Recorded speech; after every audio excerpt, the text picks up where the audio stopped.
ఇంకొక మాట మీకు రావచ్చు, అయ్యగారు మరి డబ్బు గురించి బాగా చెప్తున్నారు, మరి జామీన్ ఉండొచ్చా, ఎవరికైనా షూరిటీ ఉండొచ్చా? మరి నా మాటలు కాదు, బైబిల్లో ఉందో లేదో చూద్దాం. చూడండి, బైబిల్లో సామెతల గ్రంథము 17 అధ్యాయము 18 వచనం. సామెతల గ్రంథము 17 అధ్యాయము 18 వచనంలో తన పొరుగువానికి జామీను, చూసారా బైబిల్లో జామీను గురించి కూడా ఉంది. తన పొరుగువానికి జామీను ఉండి పూట పడువాడు తెలివి మాలినవాడు. ఇదట, తన పొరుగువానికి జామీను ఉండి పూట పడువాడు తెలివి మాలినవాడు అంటే ఎవరు? తెలివి తక్కువవాడు అని అర్థం. కొన్నిసార్లు మనకేమనిపిస్తుంది అంటే, పాపం ఆపదలో ఉన్నారు కదా, కష్టంలో ఉన్నారు కదా, పర్లేదులే, ఏముందిలే, ఎవరికైనా కష్టం వస్తుంది, ఎవరికైనా ఇబ్బంది వస్తుంది అని తొందరపడిపోయి నువ్వు సంతకాలు పెట్టేసావు అనుకో,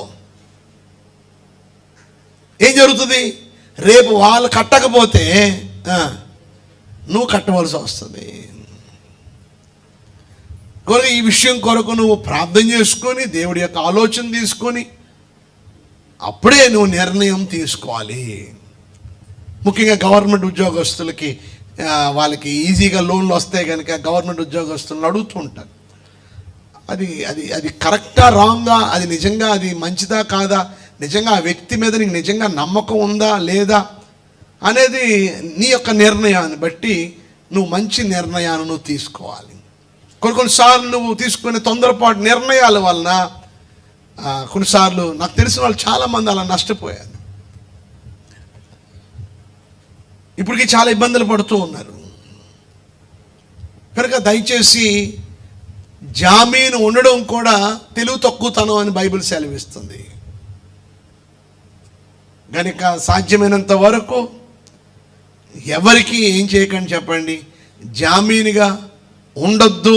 ఎంత మీ ఫ్రెండ్ అయినా, ఎంత మీ జిగ్రీ దోస్త్ అయినా, కొన్నిసార్లు పెండ్ అంటేనే పెండే మనకు పెద్ద హ్యాండ్ ఇస్తాడు. ఇప్పుడు బాగానే ఉంటారు, వాళ్ళే రేపు మనకి శత్రువులుగా మారిపోతారు. కనుక ఈ విషయంలో మనం చాలా జాగ్రత్తగా ఉండాలని దేవుని వాక్యము సెలవిస్తోంది.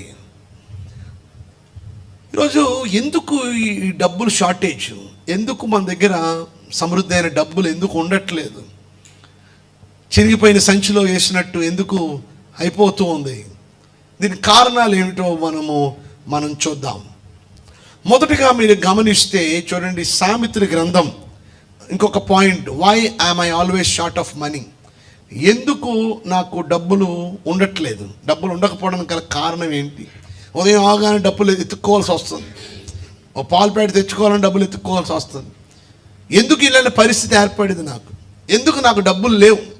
ఒకప్పుడు బాగా బతికాను కానీ ఇప్పుడు నా దగ్గర ఎందుకు లేదు? డబ్బు లేకపోవడానికి కారణాలు ఏంటి? చూడండి, మొదటగా మనం గమనిస్తే చదువుతారు ఒకసారి, సామెతల గ్రంథం 11 అధ్యాయము 24 వచనం. సామెతల గ్రంథం 11:24.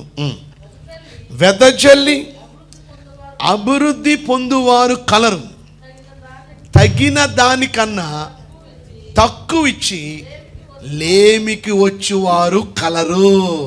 ఇదట, వెదజల్లి అభివృద్ధి పొందువారు కలరు, తగిన దానికన్నా తక్కువ ఇచ్చి లేమికి వచ్చేవారు కలరు. ఇంగ్లీష్లో దాన్ని ఏమన్నారంటే స్టింజీనెస్. రాసుకోండి, స్టింజీనెస్ అంటే పిసినారితనము.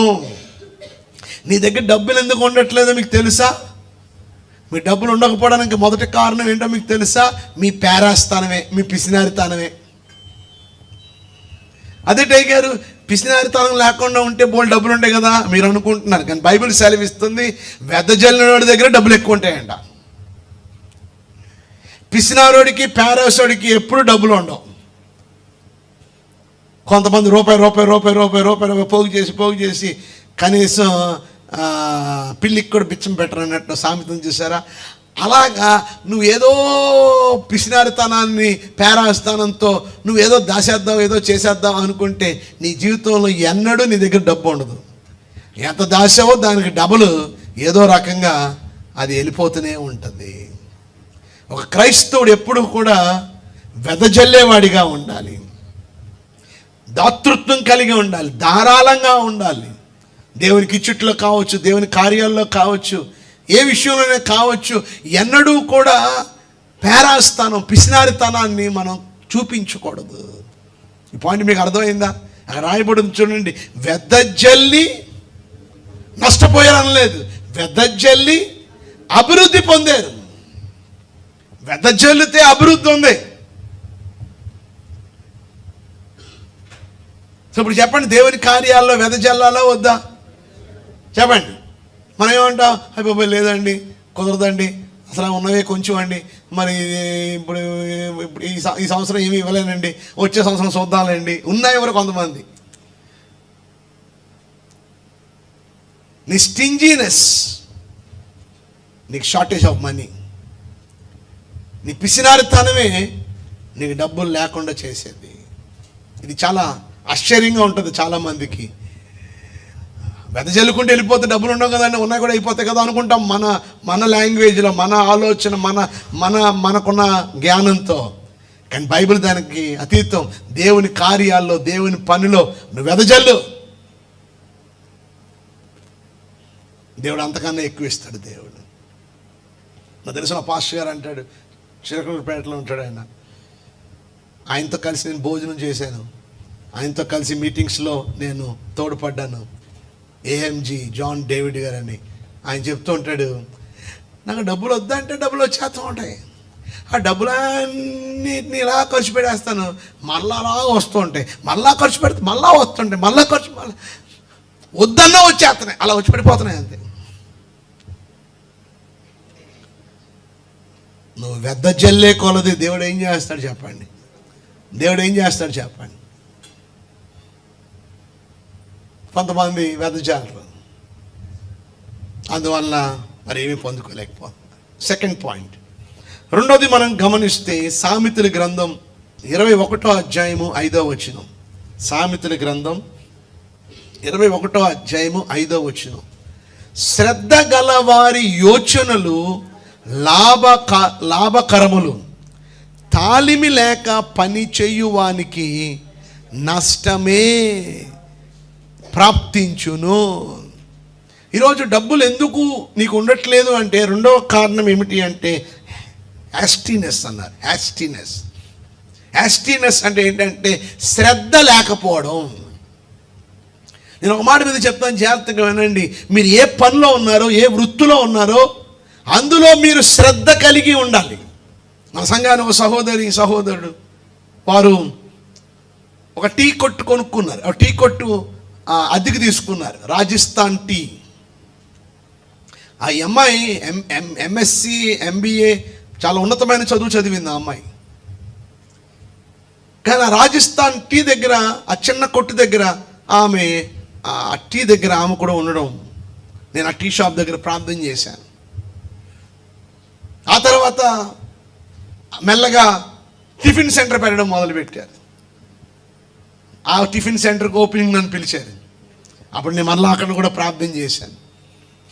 ఈమె అట్లేసాడు, ఈమె తిప్పాడు, ఒక వంట మాస్టర్ని పెట్టుకోవడం, కట్టేయడం, ఇది చేసేయడం, ఏ పనైనా అక్కడ నేను వాళ్ళు చూసింది ఏంటంటే భార్యాభర్తలు ఇద్దరిలో కూడా శ్రద్ధ చూశాను. మేము బాగా ఉన్నతంగా చదువుకున్నాం, మేము సాఫ్ట్వేర్లు, మేము హార్డ్వేర్స్, మేమేంటి పొట్టలు కట్టేదేంటి, మేమేంటి అట్టేసేదేంటి అంటే అక్కడ వర్కర్ లేకపోయినా, అక్కడ కుక్ లేకపోయినా మనమే ఉండి ఏం చేయాలి, ఒకసారి రాకపోయినా మనం ఏం చేయాలి, చాలా స్మార్ట్గా చక్కగా చేసేస్తున్నారు. ఆ తర్వాత మెల్లగా మళ్ళా ఫోన్ చేశారు, అయ్యగారు ఇప్పుడు నేను కర్రీ పాయింట్ పెట్టాము అయ్యగారు, మీరు వచ్చి ప్రార్థించేయండి. మళ్ళా కర్రీ పాయింట్కి వెళ్ళాను, మళ్ళా ప్రార్థన చేశాను. అది మెయిన్ సెంటర్, అలంకార థియేటర్ దగ్గర మెయిన్ సెంటర్లో. అది బిల్డింగ్ 2 అంతస్తులు, అది దగ్గర ₹1 కోటి అది. నేను ఆ టిఫిన్ సెంటర్కి వెళ్ళి దగ్గరికి వెళ్ళినప్పుడు ఆ సహోదరు చెప్తుంది, అయ్యగారు దేవుడి కృపను బట్టి బిల్డింగ్ కొనేసాము అయ్యగారు. ఇప్పుడు విజయవాడలో మెయిన్ సెంటర్లో ఆ బిల్డింగ్ వాళ్ళది. దేవుడు ఎలాగిచ్చాడు? శ్రద్ధ. నేనేంటి ఆ పని చేయడం ఏంటి, నేనేంటి ఈ పని చేయడం ఏంటి, నేనంటే గ్లాసు వాళ్ళెవరో కడిగిన గ్లాసు నేను ముట్టుకోవడం ఏంటి, శ్రద్ధ. అలాగే దేవుని పనిలో కూడా శ్రద్ధ, దేవుని కార్యాల్లో కూడా శ్రద్ధ. మనకు సామెత ఉంది కదా, మనసు లేక మొక్కుతున్నాను మావ అన్నట్టు. కొత్తగా పెళ్ళి అయిందంట, అమ్మాయిది బొంబాయి. భర్త అంటంట, మా సాంప్రదాయం వంగి ఏం చేయి, మా నాన్నగారికి నమస్కారం చెయ్యి. ఆమందంట, నాకు ఇలాంటివి నప్పు, మా బొంబాయిలో ఇలాంటివి లేవు, నేను అలాంటివి చేయను అని అంటే, కనీసం నా కోసమైనా చేయి, లేకపోతే బాగోదు అని అంటే, ఆమె వంగి వాళ్ళ మామగారికి అలా వంగి అన్నదంట, మనసు లేక మొక్కుతున్నాను మామ అందంట. ఏమందండి? మనసు లేక మొక్కుతున్నాను మామ అందంట. ఆ మామగారు ఇంకా చాలా తెలివైనాడు. ఆయన అన్నాడట, ఆమెతో తక్కువ కాలం బతికే కోళ్ళ అన్నాడట. మరి ఆమెకి శ్రద్ధ లేకుండా ఆమె ఏదో మొహమాటం కొద్ది ఏదో దండం పెడితే అదే దీవెన. దేవుడి పనిలో నేను ఉదయం 5 గంటల నుండి దేవుని పనిలో సిద్ధపడి అక్కడ చెప్పి వాక్యం, మళ్ళీ 2వ సెషన్లో వాక్యం చెప్పి, మళ్ళీ 3వ ఆరాధనలో వాక్యం చెప్పి, ఇప్పుడు 4వ ఆరాధనలు నీరసం అయిపోయినా మళ్ళీ కోటి మార్చేసాను, మళ్ళీ ప్రిపేర్ అయిపోయింది, మళ్ళీ సిద్ధపడి రాత్రి 10 గంటలకు ఇంకో మీటింగ్ అనంటే రెడీ అయిపోయి వెళ్ళిపోతాను. శ్రద్ధ, ఆసక్తి దేవుని కార్యాలలో కోసం. కొంతమందిని బాబు లైవ్ పెట్టాలి, లైవా? పాటలు పాడాలంటే మరలా పాటల. దేవుని కొరకు శ్రద్ధ. నువ్వు ఎప్పుడైతే శ్రద్ధ కలిగి ఉంటావో, ఏ పనైనా, సేవ కావచ్చు, ఉద్యోగం కావచ్చు, వ్యాపారం కావచ్చు, ఏదైనా సరే. వ్యాపారం చేస్తున్నాడు, 4 గంటలు లేచిపోయి అన్ని చూసుకోవాలి, అన్ని లెక్కలు చూసుకోవాలి, ఏర్పాట్లు చేసుకోవాలి, ఇదేంటి నెక్స్ట్ ఏంటి, అదేంటి ఇదేంటి నెక్స్ట్ ఏంటి, హడావుడి ఉండాలా, ఇంట్రెస్ట్ ఉండాలా. శ్రద్ధ గలవాడు ఐశ్వర్యవంతుడు. యెహోవా కార్యాలు అశ్రద్ధగా చేయవాడు శాపగ్రస్తుడు. సో అనేక మంది దగ్గర డబ్బులు ఎందుకు లేవు? వాళ్ళ అశ్రద్ధ, దాన్ని ఏమంటే శ్రద్ధ లేకపోవడం. ఇది రెండోది. మూడోది మనం చదివితే సామెతల గ్రంథం 13వ అధ్యాయము 18వ వచనం. శిక్షను ఉపేక్షించు వానికి అవమాన దారిద్ర్యతలు ప్రాప్తించును, గద్దింపును లక్ష్య పెట్టువాడు ఘనత నొందును. మూడోది, డబ్బు లేకపోవడం గల కారణము నీలో డిసిప్లిన్ లేకపోవడం వల్ల. మూడోది ఏం చెప్పండి? నీలో డిసిప్లిన్, క్రమశిక్షణ లేకపోవడం వల్ల. క్రమశిక్షణ కలిగిన వాడు గద్దింపును కూడా ఏం చేస్తాడు చెప్పండి? లక్ష్య పెడతాడు. గద్దింపు అంటే హెచ్చరికను, బాబు సరి కూర్చో బాబు అని ఏది చెప్పినా కూడా ఆ గద్దింపుకి ఏం చేస్తాడు చెప్పండి? లోపడతాడు. ఏంటి నన్ను కోసం ఉన్న సరిగ్గా ఇక్కడ ఎప్పుడు రానులే, అభివృద్ధి అవ్వలేరు, ఆశీర్వాదం పొందలేరు. ఒక డిసిప్లిన్లో అనేక రకాల కరెక్షన్స్ ఉంటాయి. ఆ కరెక్షన్స్కి మనము సిద్ధపడినప్పుడు, మనలో ఒక డిసిప్లిన్ మనలో ఉన్నప్పుడు నీకు ఎన్నడూ లోటు ఉండదు. ఒకరోజు 5 గంటలు లెగుతాం, ఒకరోజు 10 గంటలు లెగుతాం, ఒకరోజు పనికి వెళ్తాం, 4 రోజులు పడుకుంటాం. నీ పని లేదు, ఇంకొకటి ఎక్కడో వెతుక్కోవాలి. ఇది లేదు, ఇంకొకటి చేయాలి. అంతేగాని నాకేమీ లేదు అదే చేస్తాను అంటే కాదు. ఒక క్రమశిక్షణ, ఒక డిసిప్లిన్ ఉందా మీలో? మీకు ఒక టైం ఉందా? క్వైట్ టైం ఉందా? ప్రార్థనకు ఒక సమయం ఉందా? వాకింగ్ చదవడానికి సమయం ఉందా? ఒక డిసిప్లిన్ లైఫ్ అనేది మీలో ఉందా? క్రమశిక్షణ కలిగి జీవిస్తున్నారా? మనం చెప్పాను కదా, ఒక ఆయన పాట పాడతాడు, డి మేజర్ సరిగమ పద నిశా సనదీపం మగరీసా. అలా పాట పాడుతూ అందరూ అబ్బో భలే పాడాడు అంటారు. పాట అయిపోగానే స్టేజ్ వెనక్కి వెళ్ళి చోట తాగేస్తాడు.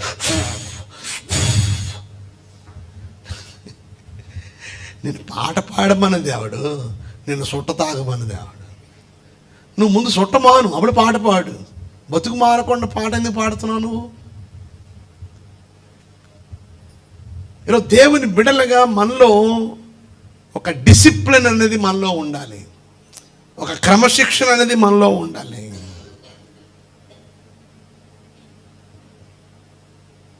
క్రమశిక్షణ కలిగి మనము నడుచుకోవాలి. అప్పుడే మన ఉన్నతమైన స్థితిలోకి, ఆ ఉన్నతమైన హోదాలోకి మనం వెళ్తాం. ఇది ఎన్నోది? ఇది ఇది మూడోది. నాలుగోది మీరు గమనిస్తే చూడండి, సామెతల గ్రంథం 20వ అధ్యాయము 13వ వచనం. సామెతల గ్రంథం 20వ అధ్యాయం 13వ వచనంలో, లేమికి భయపడి ఏంటట, లేమికి భయపడి నిద్రయందు ఆసక్తి విడువము, నీవు మేలుకొని యుండిన ఎడల ఆహారము తిని తృప్తి పొందుదువు. లేమికి భయపడి నిద్రయందు ఆసక్తి విడువము. ఎంతమందికి నిద్ర అంటే చాలా ఇష్టం? సో బైబిల్లో రాయబడదు కదండి, నిద్రయందు ఆసక్తి ఏం చేయాలంట, విడువుము. కొంతమంది అంటారు, నాకు భోజనం లేకపోయినా పర్లేదండి, మంచిగా నిద్రపోతానండి. నిద్రపోవాలి, నిద్రపోకూడదు అని అనట్లేదు. Minimum 7 to 8 hours sound sleep, మంచిగా నిద్రపోండి. అంతేగాని కొంతమంది ఉదయము నిద్రే, మధ్యాహ్నం నిద్రే, రాత్రి నిద్రే, ఎంత మాట నిద్రే నిద్రే నిద్రే నిద్రే, చర్చిలో కూడా నిద్రే. సో దేవుని బిడ్డలుగా నిద్ర మీద ఉన్న ఆసక్తి అంటే అంటే అర్థం ఏంటి? ఎందుకు డబ్బులు ఉండట్లేదు? నిద్ర అంటే ఏంటి? నీ సోమరితనం. ఏం చెప్పండి? లేజీనెస్. చెప్పండి ఏంటంట? లేజీనెస్. 23:21 రాయబడి ఉంది. ఏమని చెప్పండి? నిద్ర మత్తు చింపి గొడ్డలు ధరించుటకు కారణమగును. మంచి గొడ్లు వేసుకో. ఏ గొడ్లు వేసుకుంటావు? చింపి గొడ్లు. ఎందువల్ల? నిద్ర నిద్ర నిద్ర. సో ఈరోజు ఎందుకు ఉండట్లేదు డబ్బులు? డబ్బులు ఉండకపోవడానికి కారణాలు ఏంటి చెప్పండి? డబ్బులు ఉండకపోవడానికి కారణాలు ఏంటి చెప్పండి? లేజినెస్. కొంత స్నానం కూడా చేయరు, లేజినెస్. 3 రోజులకు ఒకసారి చేస్తారు. ఎందుకంటే ఆ చెంబు, ఆ బకెట్లో చెంబు కూడా ఎత్తలేరు అనమాట వాళ్ళు. అలా ఎత్తి వేసుకోవడానికి కూడా వాళ్ళకి బద్దకమే.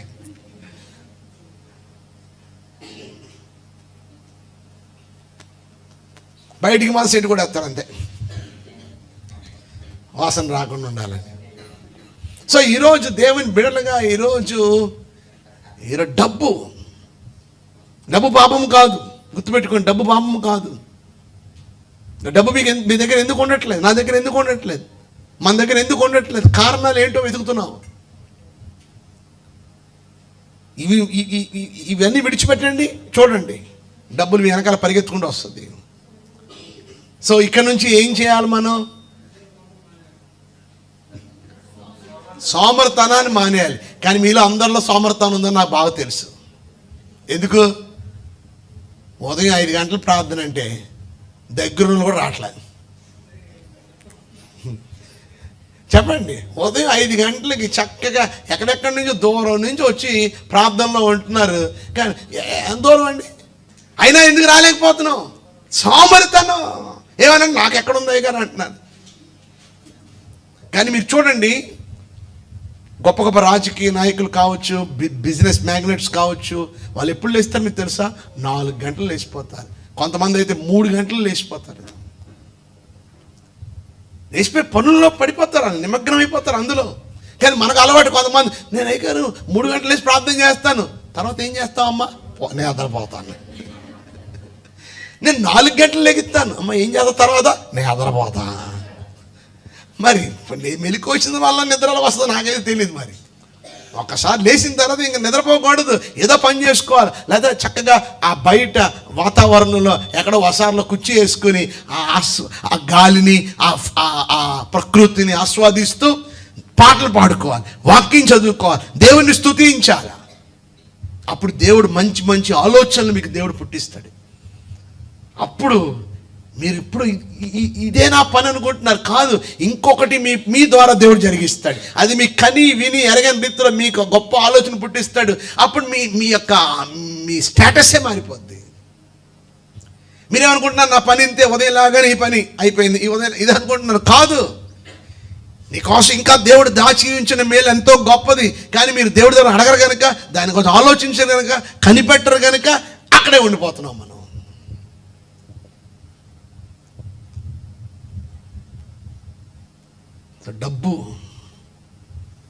ఎందుకు? ఒక అన్యుల దగ్గర ఉంటుంది, మన దగ్గర ఎందుకు ఉండట్లేదు? దానికి కారణం దేవుడిని నిందించకండి, మనలో కొన్ని లోటుపాట్లు ఉన్నాయి. ఇంకొకటి చూడండి, దేవుని వాక్యం సెలవిస్తుంది. సామెతల గ్రంథము 23:21 చదవండి. సామెతల గ్రంథం 23:21. త్రాగుబోతులను తిండిబోతులను దరిద్రులగుదురు. నిద్రమత అయిపోయింది. అది బి, అది ఇప్పుడు ఏ 21B చెప్పాను, ఇప్పుడు 21A చెప్తున్నాను. బస్ నెంబర్లు కాదు, ఓకే? ఇందులో మొదటి భాగం, ఇందాక రెండో భాగంలోకి వెళ్ళాను, మొదటి భాగం వదిలేసాం. ఏంటిది? 6వ పాయింట్, త్రాగుబోతులు తిండిబోతులు. 5వ పాయింట్ ఏంటి చెప్పండి? త్రాగుబోతులు తిండిబోతులు ఏమవుతారంట? ఈరోజు మన జీవితాల్లో ఎందుకు డబ్బు ఉండట్లేదు? మందు, మందు. కొంతమంది క్రైస్తవులని చెప్పుకుంటున్న వారు, దేవుని బిడ్డలని చెప్పుకుంటున్న వారు, ప్రభు బలలో పాలు పంపులు పొందుతున్న వారు మందుకు బానిసలు అయిపోయారు. ఎవరో చూడలేదు అనుకుంటున్నారు, కానీ పైనుండి దేవుడు చూస్తున్నాడు. మీకు అది సరదాగా ఉందేమో, కానీ దానివల్ల బైబిల్ సెలవిస్తుంది, బాధపడకండి, త్రాగుబోతులు దరిద్రులగుదురని ఉంది. అంటే అర్థం ఏంటి? నీకున్నవన్నీ ఏమైపోతాయి చెప్పండి? వాడు కడుపు నొప్పితో ఇంటి నుండి బయలుదేరి డాక్టర్ దగ్గరికి వెళ్తాడట. దేంతో? కడుపు నొప్పితో. అంతలో ఒక తాగుబోతాడు, వాడి ఫ్రెండ్ కనపడి, ఎక్కడికి వెళ్తున్నారా? కడుపు నొప్పితో 2 రోజులు బాధపడుతున్నాను రా, డాక్టర్ దగ్గరికి వెళ్తున్నాను రా, ఏదైనా మందు ఇస్తాడేమో, ఎందుకంటే బాగా విపరీతమైన కడుపు నొప్పి వచ్చేస్తుంది. అంటే నీ కడుపు నొప్పే కదా పోవాలి. అవును రా, అదే కడుపు నొప్పిరా పోవాలని నేను వెళ్తున్నాను. నీ కడుపు నొప్పి పోవాలంటే ఆర్ఎంపీ డాక్టర్ దగ్గరికి, ఎంబీబీఎస్ డాక్టర్ దగ్గరికి కాదు, నువ్వు మన దగ్గరలో ఉంది కదా భవానీ బారు, అక్కడికి వెళ్ళి నువ్వు ఫుల్గా తాగే. నా మాటను సాయంత్రం కాలం నీ కడుపు నొప్పి పోకపోతే నన్ను అడుగానట. ఎంతమంది సలహా ఇచ్చాడో చూడండి. డాక్టర్ దగ్గరికి వద్దు, ఎక్కడ పోమంటున్నాడు? మందు కొట్టుకు పోమంటున్నాడు. పోతే ఏమైపోద్దట? కడుపు నొప్పి పోద్దట. అంత ఖచ్చితంగా ఎలా చెప్తున్నారా? డాక్టర్లాగా నా కడుపు నొప్పి పోద్దని మందు తాగేస్తానంటే అనడట. నేను ఎప్పుడైతే మందు తాగడం ప్రారంభించానో నాకు మంచి బండి ఉండేది, ఆ బండి పోయింది. నేను ఎప్పుడైతే మందు తాగడం ప్రారంభించానో నా ఇల్లు పోయింది, నా భార్య కూడా పోయింది, నా బిడ్డలు కూడా పోయారు నన్ను వదిలిపెట్టి. నాకు ఒక చిన్న స్థలం ఉంది, అది కూడా పోయింది. అన్ని ఇంట్లో ఉన్న వస్తువులన్నీ పోయి, నీ కడుపు నొప్పి కూడా పోద్ది అన్నాడట.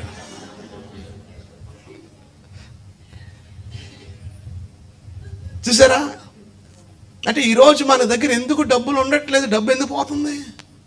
నీలో ఉన్న కొన్ని చెడు వ్యసనాలు, నీలో ఉన్న బ్యాడ్ క్యారెక్టర్, అది మందు కావచ్చు, అమ్మాయి కావచ్చు, లేకపోతే ఇంకొక పాపం కావచ్చు, అది ఇంకొకటి కావచ్చు. దానివల్ల ఇదే డబ్బు నిలవదు. ఆ బ్యాడ్ ఫ్రెండ్స్, ఆ బ్యాడ్ స్నేహం, ఆ బ్యాడ్ వ్యసనాలు, ఉన్నది పోగొట్టుకుంటాం అంతా. ఇప్పుడు ఉన్నదాని కూడా మిస్మిస్లు ఆడిపోతున్నామేమో, అది కూడా ఉండదు, వెళ్ళిపోద్ది. అప్పుడు పిల్లలు, మీ కుటుంబం దరిద్రులు అయిపోతారు, వాళ్ళకి ఏమి ఉండదు. ఇక మీ మేలు కోరి చెప్తున్నాను, ఒక సేవకుడిగా, మీ ఆత్మీయమైన తండ్రిగా, మీ శ్రేయోభిలాషిగా మిమ్మల్ని బాధపెట్టడానికి కాదు. బైబిల్ వాక్యం సెలవిస్తుంది, తాగుబోతులు తిండిబోతులు ఏమవుతారట? దరిద్రులు అయిపోతారు. ఎందుకో చాలామంది త్రాగుడికి బానిసలు అయిపోతున్నారు. అందులో ఏముందో నాకేదో తెలియట్లేదు.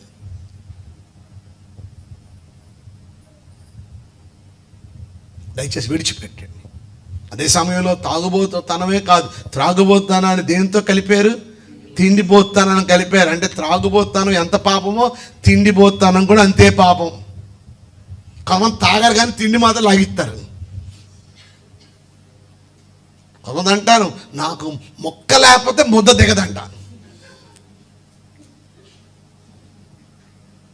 రోజు వాళ్ళ ఇంట్లో చికెన్, రోజు వాళ్ళ ఇంట్లో మటన్, రోజు బిర్యానీ, రోజు అమ్మ రోజు అంటే ఇంకా మటన్ షాప్ ఉన్న ఒకటి పెళ్లి చేసుకుని సరిపోద్ది.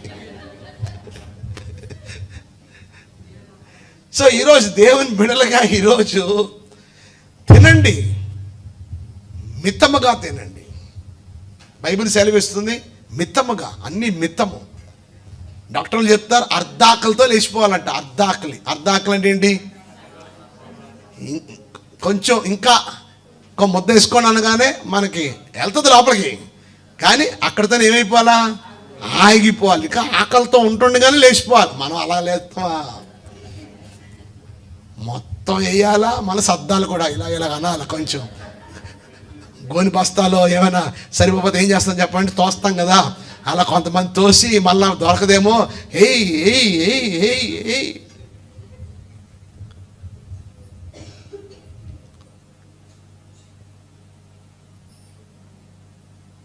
తినండి, కానీ మితముగా తినండి,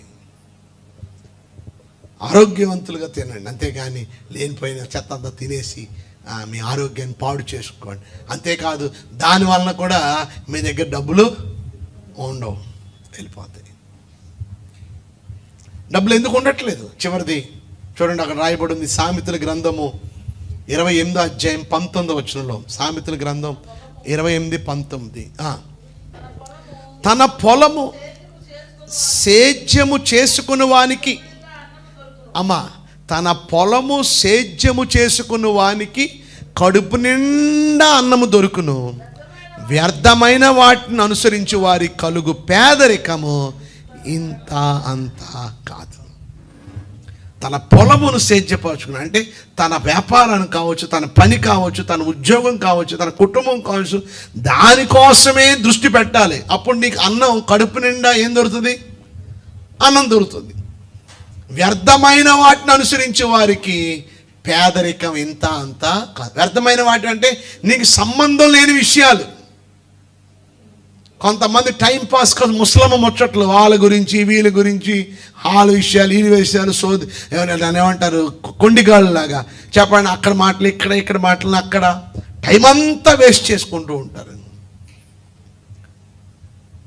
ఈరోజు పొలమును సేద్యపరచుకోవడం అంటే అర్థం ఏంటి అంటే హార్డ్ వర్కింగ్. చెప్పండి, హార్డ్ వర్కింగ్. మనం చేసే దాంట్లో ఏం చేయాలి చెప్పండి?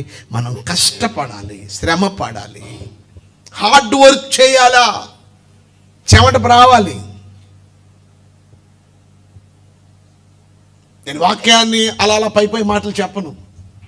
కనీసం వాక్యం సిద్ధపడడానికి ఒక 8, 9, 10 గంటలు కూర్చొని వాక్యం సిద్ధపడతాను. నా పనిలో నేను కష్టపడుతున్నాను.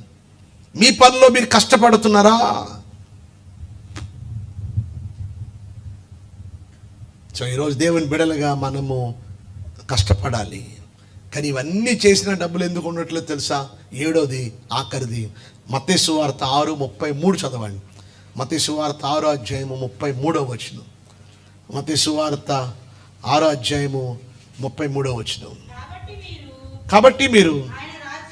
కాబట్టి ఆయన రాజ్యమును నీతిని మొదట వెతుకుడి, అప్పుడు అవన్నీ, ఆయన రాజ్యమును నీతిని మొదట వెతుకుడి, అప్పుడు మీకు అన్నీ అనుగ్రహింపబడును.